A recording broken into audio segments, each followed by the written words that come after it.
Mukunda jewellery హనుమకొండలోని అతిపెద్ద jewellery mart December 14న గొప్ప ప్రారంభం. నమస్కారం, వెల్కమ్ టు ఐ డ్రీమ్. ధర్మ మార్గం విత్ విజిత కార్యక్రమానికి స్వాగతం.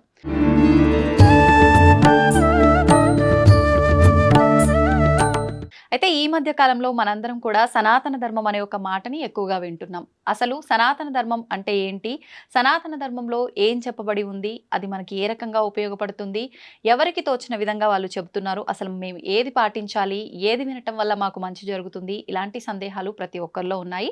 దీనితో పాటు ఎక్కువగా ఆధ్యాత్మిక మార్గంలో ఉన్నవాళ్ళు ఆహారం తినే విషయంలో ఎలాంటి జాగ్రత్తలు పాటించాలి, ఇలాంటి సందేహాలు కూడా చాలా మందిలో ఉన్నాయి.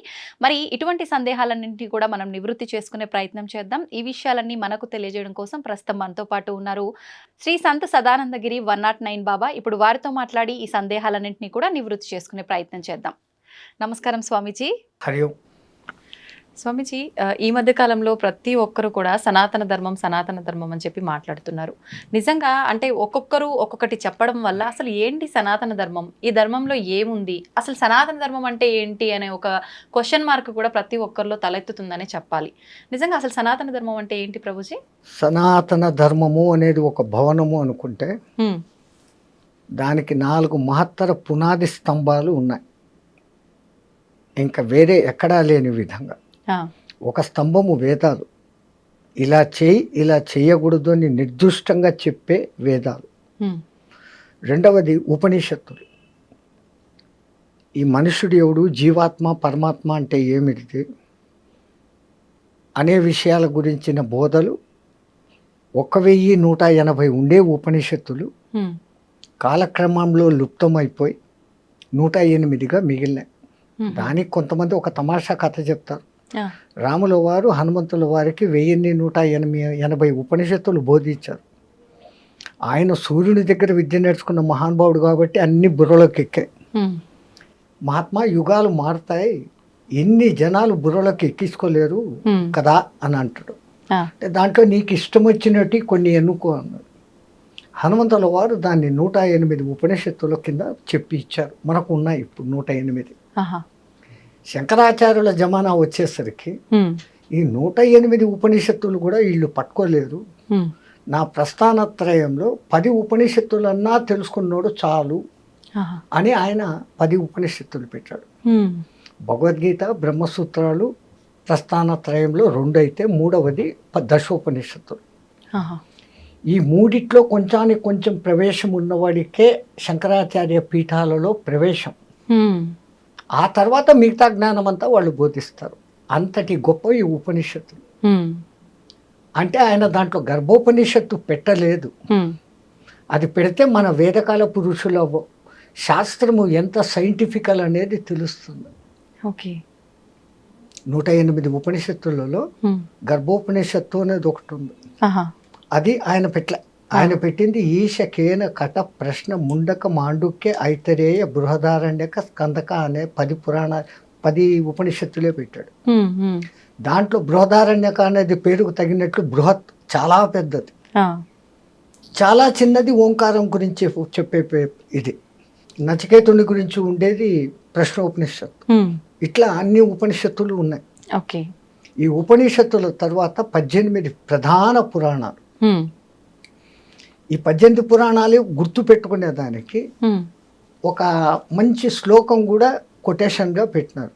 ఏం శ్లోకం? ప్రకారత్రయం మకారద్వయం, వకారత్రయం మకారద్వయం, అనాపకుష్కలింగాని ఏతాని 18 పురాణాన్ని అంటారు.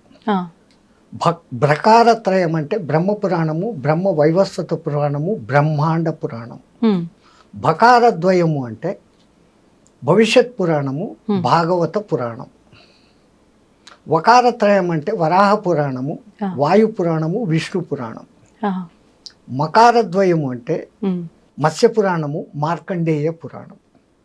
ఆ తర్వాత అనాపకుష్కలింగ అని అన్నాడు.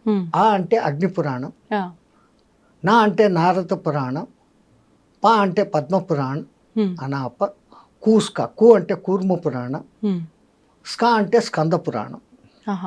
ఆ తర్వాత శిలింగ అని అంటాడు. శివపురాణం, లింగ పురాణం, చిట్ట చివరిది గరుడ పురాణం. ఆయన అది చివర్లో పెట్టేసరికి అది ఎక్కడో చదవకూడదు, సచినోళ్ళ దగ్గరనే చదవాలా. ఎవడైనా పురాణాలు చదవదలుచుకుంటే ముందు చదవాల్సింది గరుడ పురాణం. కానీ అందులో అంటే ఏ తప్పుకు ఏ శిక్ష అనేది క్లియర్ గా ఉంటుంది, అది తెలుసుకున్న కాంచి ప్రజల్లో సాక్షాత్ విష్ణుమూర్తి గరుడునికి చెప్పడంతో అది గరుడ పురాణం అని పేరు పొందింది. జనాలకు భయం జాస్తి కదా అవును నరకాల గురించి, ఆ చింతనతో అది వద్దు, చచ్చిపోయిన వాళ్ళ దగ్గర చదవాలా. అంతే, చేసే తప్పులు ఉన్నాయి కదా, కానీ భయం. ముందు అది చదివితే మానవుడు తప్పు లేకుండా ప్రవర్తిస్తాడుగా అవును నరక భయానికన్నా. అవును ప్రభు, అవును స్వామీజీ. అసలు దాని పేరే పురా నవం. ఎంత పాతదైతే ఎప్పటికప్పుడు నవంగా ఉంటుంది, కొత్తగా ఉంటుంది. దాని తర్వాత 4వ స్తంభము ఇతిహాస, ఇలా జరిగింది ఒకప్పుడు అని చెప్పబడినటువంటి భారత రామాయణాలు. ఇవి ఏవి చదవలేని వాడు కనీసం ఈ 2 చదివితే ఈ రెండిట్లో మొత్తం సారం ఉంది. అన్ని పురాణాల్లో ఉండేది. దాని పేరే మహాభారతం. అవును, భారతమం. ఆయన రాసినప్పుడు దాని పేరు జయ అని పుస్తకం రాసి దేవతల దగ్గరికి తీసుకెళ్ళాడు. ఓకే, నేను అన్నీ చేశాను, రాశాను, మీరంతా చూశారు, దీని కథ ఏమో చూడండి అంటే, ఇది వేదాల కన్నా గొప్పనా, ఉపనిషత్తుల కన్నా గొప్పనా అని అంటే, చూడండి అన్న. అప్పుడు ఒక తరాసు తెచ్చి తక్కడ దాంట్లో ఇది పెట్టి, ఈ దిక్కు వేదాలు ఉపనిషత్తులు అన్నీ పెడతా ఉన్నారు, అది మటుకు ఇదిగుంది. అప్పుడు ఇంద్రుడు ఆహా భారతమం అన్నాడు. భారత అనే పేరు దానికి వచ్చింది. భరతుడు పాలించినాడు, అందువల్ల ఇది భారతదేశం కాదు. ఆ ఇంగ్లీషోడు మన నెత్తిని రుద్ది పెట్టాడు. ఏ భరతుడు అనుకోవాలా? రాముని పాదుకలను పెట్టుకుని 14 ఏళ్ళు పరిపాలించిన భరతుడు ఒకడు ఉన్నాడు. తర్వాత ఋషభుని తమ్ముడు భరతుడు ఒకడు ఉన్నాడు. శకుంతల కొడుకు భరతుడు ఒకడు ఉన్నాడు. ఇంకా మన చంద్రవంశ సూర్యవంశ రాజ్యాలలో 2, 3, 4, 5 మంది భరతులు వస్తారు. అందుకు కాదు ఈ భారతదేశం వచ్చింది. భా అంటే భాస్వత, వెలుగు. వెలుగు అంటే జ్ఞానం. ఆ జ్ఞానము యందు సదా రతీయులై ఎవరు ఉంటారో వాళ్ళు భారతీయులు. ఆ భారతీయులు నివసించే దేశం భారతదేశం. ఇంత గొప్పతనం ఉన్న దేశం మనది. అందుకే ఇక్కడ సనాతన ధనం వెళ్ళి వీలేయడము, ఆ పరమాత్ముడు ఇక్కడే ఎక్కువ సార్లు జన్మ తీసుకోవడము జరుగుతుంది. రెండవది, భారతదేశ చిత్రపటం కొత్తది. ఇప్పుడు చూస్తే అది ఒక శివలింగం గుర్తులోకి ఇమిడిపోతుంది. దక్షిణ భారతదేశము, అండమాన్ నికోబార్లు, ఈ పక్క లక్షద్వీపు, పారాదీపులు ఉన్నాయి. ఇవన్నీ శివలింగం యొక్క పీఠం. గుజరాత్ నుంచి కలకత్తా, ఆ పక్క నాగాలాండ్ వరకు ఉండేది పానపట్టం. పైన ఉండేది శివలింగం. కాశ్మీరు శివలింగం.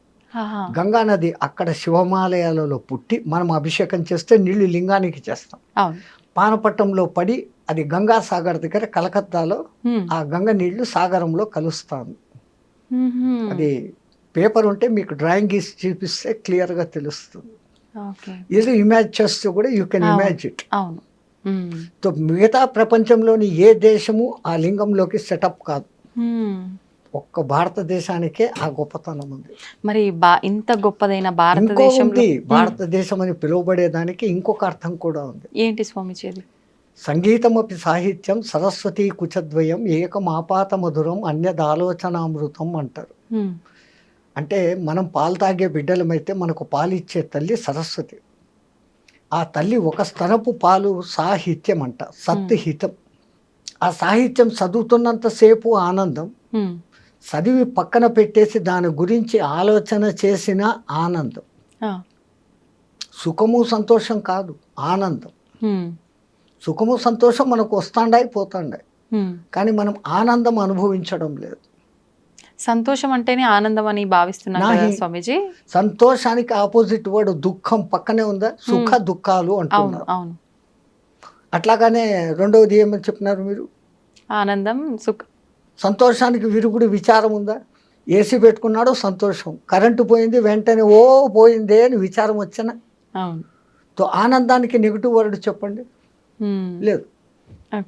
ఆనందో బ్రహ్మ, ఆ నిరాకార పరబ్రహ్మ ఆనంద స్వరూపుడు. వాడి నుంచి వచ్చాం మనం.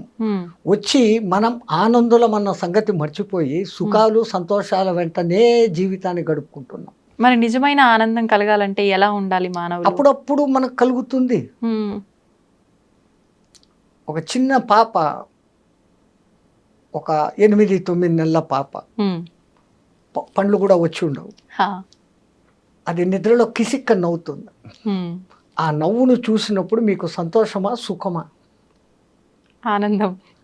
అది అనిర్వచనీయమైన అవును, భావన. అవును. అది హ్మ్. ఆనందం. ఇప్పుడు ఎక్కడో మీరు మైసూరుకు పోయి బృందావన్ గార్డెన్స్లో ఆ మ్యూజికల్ ఫౌంటైన్ దగ్గర పోయినారు రాత్రి 7 గంటలకు. అవును. ఆ లైటుకు సంగీతానికి తగినట్లుగా ఆ ఫౌంటైన్లో ఆడుతూ ఉంటే అప్పుడు మీకు సంతోషమా సుఖమా? సంతోషంగా అనిపిస్తుంది. ఆనందం. అంటే మళ్ళీ ఇంకొక అద్భుతం ఏదైనా చూసే వరకే ఉంటుంది కదా స్వామీజీ, ఆ సంతోషము మీరు అదంతా ఇప్పుడు కూడా. ఒక్కసారి నిజంగా మైసూరు పోయి చూసి వచ్చి హ్మ్. ఇప్పుడు ఇక్కడ కళ్ళు మూసుకుంటే మీ కళ్ళ ముందు ఆ దృశ్యం మళ్ళీ కనపడుతుందా లేదా? కనిపిస్తుంది. శివునికి ఒక్కడికే మూడో కన్ను కాదు తల్లి, మనకు కూడా ఉంది. మనం దాన్ని నేను అనుకుంటే మూసి పెట్టేస్తాం. Okay, okay.